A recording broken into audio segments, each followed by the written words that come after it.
Today I fucked up by drinking a gallon of milk in 1 hour to shove it in Reddit's face. It's still in my post history because I am permanently keeping it as a reminder that I'm a fucking idiot whenever my ego gets out of check. Okay, so this morning I posted on Reddit a conversation me and my friends had in which we all unanimously agreed that drinking a gallon of milk in under an hour is 100% possible and is an incredibly easy challenge. My reasoning was that an entire hour is a lot of time, and that if you just slowly and steadily drink the milk while portioning yourself, there's no reason why anybody can't do it. One of the lesser challenges was doing a half gallon in an hour, and I can say from a certain experience with hot sauce a while ago that I was 100% capable of achieving that, so I was absolutely confident I could do too. I posted it to Reddit, feeling pretty high and mighty of myself on the unpopular opinions board, and was immediately provided with multiple comments informing me that I was an idiot and had no idea what I was talking about. These comments from inferior humans asked me to record my endeavors, and I was without a doubt ready and willing to prove them wrong. So I went to my local 7-Eleven,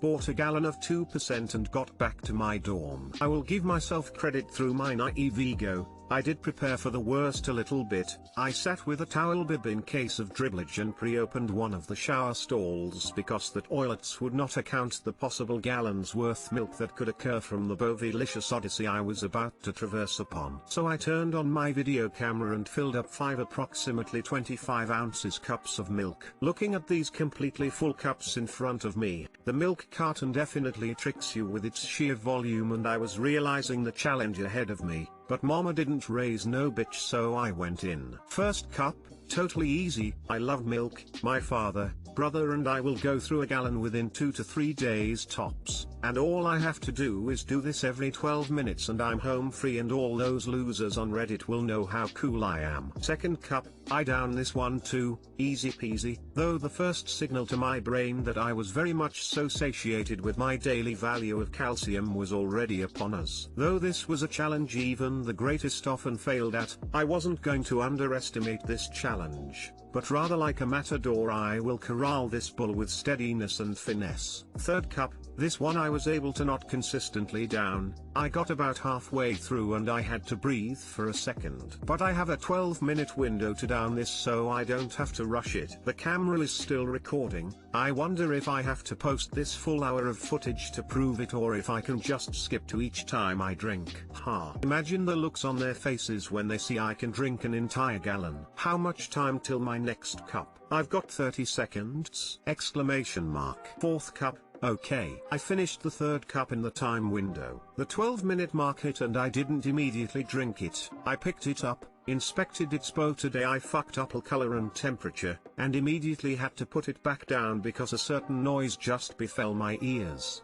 Did my stomach just hiccup? Me and humbleness have a very long distance relationship, and as the crazy zodiac girl in my nursing classes has informed me, you totally do give off Leo energy. And while my understanding of stars is lacking, I think that translates to at this very moment, I definitely have gotten myself into a bad scenario thanks to my ego. I begin to drink the fourth cup and my stomach is really starting to slosh around. It's just stagnant and sitting in there, and I can feel it truly filling up. Somehow, by sheer miracle or luck, I get cup 4 down within the time window with a few minutes to spare. Fifth cup, all I did was burp. A very small burp, but up with it came a mouthful of milk. I realized my fate was sealed. As I swallowed it back down, I knew that the second part of the challenge was actually sitting there and not puking as the body begins to naturally break down the lactose and shit in the milk. I haven't even touched the fifth cup yet, just decided to bring my knees up to my chest to help with the completely full stomach.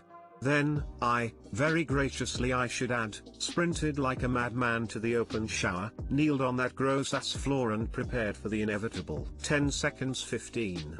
Nothing was happening. So I slowly got up and went to head back to my room to hopefully finish the challenge. And then I bumped the stall door right into my gut. In that moment I saw two things: the white of the milk projectile ejecting from my mouth into the shower floor from my rapidly turning head as to not destroy everything, and the vision of God punishing me for the next probably 40 years because I attempted to achieve the ways of the golden calf. It is now 5 hours later, and Reddit has won this time with their stupid facts and basic science that I chose to ignore. I am still making frequent trips to the bathroom with generous supplies of dairy for the toilet from both ends. If you need me, I will be listening to I Told You So's from the toilet. TL, doctor, I try to best Reddit by drinking a whole gallon of milk and now my stomach is churning to the point that I may shit butter. It has been only 2 hours and so far I have seen many people read this story, understand my overconfidence within it, and then comment that they bet they could personally do the challenge themselves and will be trying soon, which makes me feel better knowing that I am not ill for this world. Thanks guys.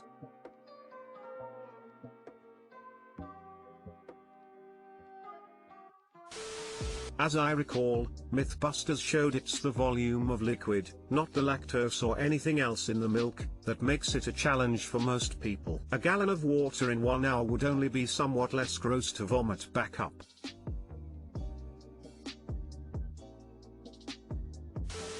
I mean, you got 80% there on your first attempt. I'm confident you could do it with a couple more tries. Oh yeah, he should give it a few more tries and let us know how it goes. Hee. Either way, you were gonna milk it for karma. You have to camouflage the pain in internet points. This could be a chubby moo video. Redditor drank an entire gallon of milk in 1 hour. This is what happened to his body. Pointing finger, presenting to the emergency room. You should try this thing again, but with hard-boiled eggs. Say, 50 eggs. No man can eat 50 eggs. Today I fucked up by calling the police on my neighbors. Since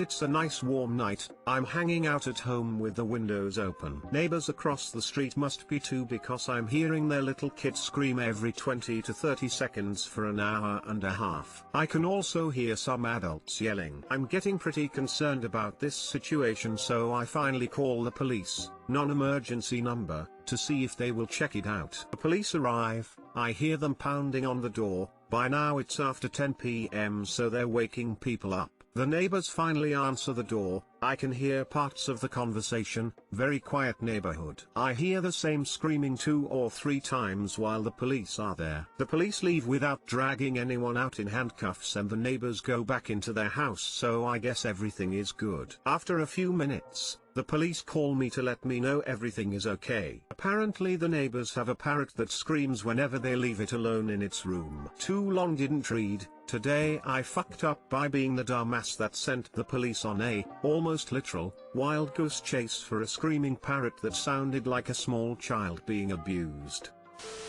Honestly, I don't think you fucked up. Everyone is having a field day laughing at it, for sure. But I would find it reassuring knowing that some people do call the police when they suspect child abuse. People have died because neighbors decided to mind their own business and didn't report an abusive situation.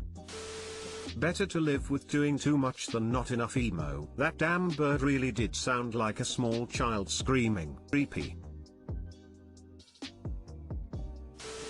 I went to a barber's once that had a caged parrot behind the till. Apparently it was a temporary thing as they'd moved up from London to set up the shop and didn't have their house properly sorted out yet. A little odd I thought, but whatever, needs must, and he was pretty cool to look at while I waited. Roll on 20 minutes and I'm in the chair, leant back, with my guy sorting out my beard with a cutthroat razor. All good. All good until the fucking parrot decides to let out a huge, impromptu scream just as the razor is gliding across my fucking jugular. Everybody in the shop got a shock and jumped a bit, including my blade-wielding buddy. Luckily I was left with no more than a glorified paper cut, but it could easily have been the end of me. Oh yeah, that's the time a screaming parrot nearly got me killed. I had a parrot when I was a teenager, and it was like he went out of his way to learn the most appalling noises he could. The louder and more grating the better. Nice gentle music. You could play that shit for a month straight and he'd never repeat a note of it. My 2-year-old nephew has a fit one time in the other room. Oliver immediately had the cadence and pitch of that screaming down pat, and he remembered them for years. Same with the smoke alarm, our yappy dog, and the curse words my teenage sister liked so much. He was a huge asshole. Edit, wrote this offhand and went to sleep, not expecting to get this response at all. I just want to make clear that Oliver was a rescue bird and had a pretty good life when he came to us. He had the run of the house and went pretty much everywhere with me. He had a ton of enrichment and was free to interact with and terrorize every other animal in that house. I was pretty fond of Oliver, and admired his mean streak, but I wouldn't ever recommend that anyone keep a parrot. They have extremely strong personalities and some pretty specific needs.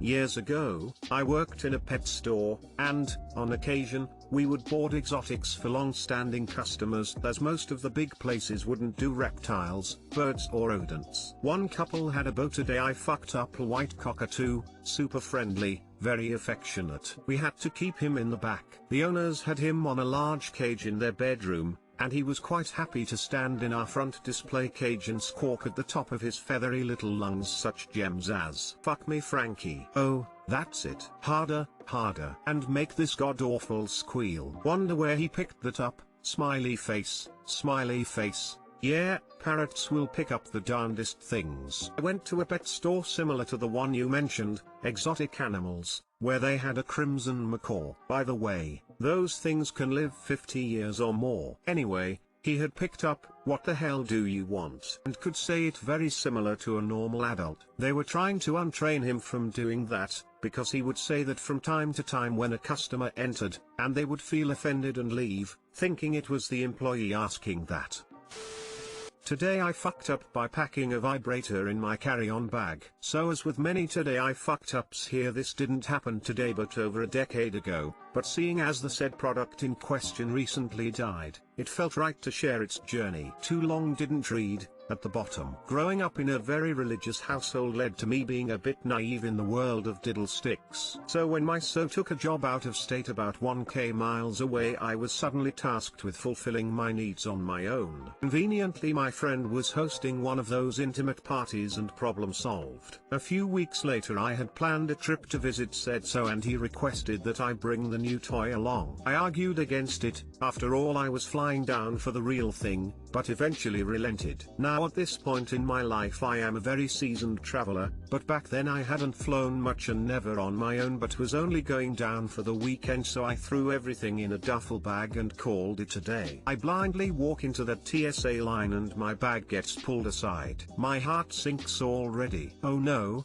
they know. The man, probably in his late 50s, asks me if I have any liquids in the bag. Me thinking, phew, it's just the shampoo/conditioner. I forgot about the Oz limit. I admit that I do and try to grab the bottles. He gets upset and tells me I can't touch the bag and that he has to comb through it. He pulls out the liquids. I tell him that's it, desperate to get the bag back, making him more suspicious. He continues rooting around in there, convinced I must have something nefarious, until he finds it. Yanks that sucker out of the bag like he is pulling Excalibur from the damn stone. He holds it far above his head, turning it this way and that, truly studying it. He cannot for the life of him puzzle out what this girl has in her. OMG light bulb. The horror washes over his face as the realization finally dawns. I really can't say which of us turned a brighter shade of red. Head hung down, he shoves the bag at me and mumbles that I need to check it and flees the scene. My entire body is red from embarrassment. I collect my belongings and what remains of my dignity and make my way through what I assumed was a sea of ice. Checked the bag, had to go back through what is now in my mind is akin to when the town is ringing the shame bells as Cersei Lannister. I eventually lived it down and much later on even mustered the courage to travel with it again, while strictly obeying the Oz limit of my liquids. Too long didn't read. Brought a vibrator on a flight. TSA guy found it. I wanted to crawl under the conveyor belt and die. Edit. Thanks for the awards, and for sharing your own personal stories of traveling with a sex toy. I have enjoyed them all and they brought me some laughs. To answer the question of what is an intimate party, it's like Mary Kay with sex toys, and other bedroom items. Yes, it can be categorized as a MLM scheme. Yes, MLMs are very bad. Try to give me from 12 years ago a break. She didn't know better yet. Also fixed a typo.